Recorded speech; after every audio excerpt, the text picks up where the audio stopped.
आपण संशोधक काय म्हणतो की अण्णाभाऊंच्या साहित्याची चिकित्सा करताना कम्युनिस्ट हा शब्दच येऊ देत नाही आपण. अण्णाभाऊंना जे विशेषण आहे कॉम्रेड ते पण वापरत नाही. आपल्याला भीती वाटते काँग्रेसवाले काय म्हणतील अण्णाभाऊंना कॉम्रेड म्हटलं तर.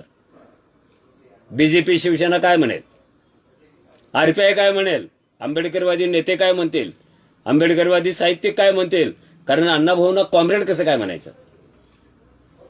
त्यामुळे मुळात आपण इतक्या ऐतिहासिक तात्विक असे ब्लंडर करून बसतो की कॉम्रेड म्हणायला आपण का घाबरतो.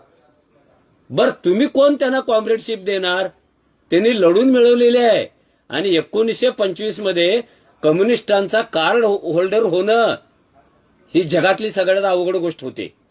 कुणीही गेला अरे मी उद्यापासून कॉम्रेड दे कार्ड असं नव्हतं.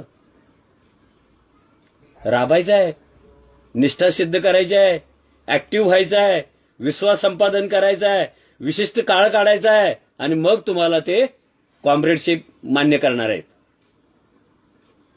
अण्णाभाऊ हे लढून वाचून अभ्यास करून चिंतन करून मोर्चे काढून संघटन करून कलापथक चालून कॉम्रेड झालेले आहेत.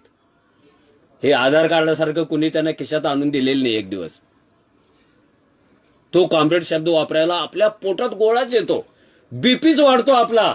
कारण आपण कम्युनिस्टांना शत्रू समजतो, त्यांना हीन समजतो.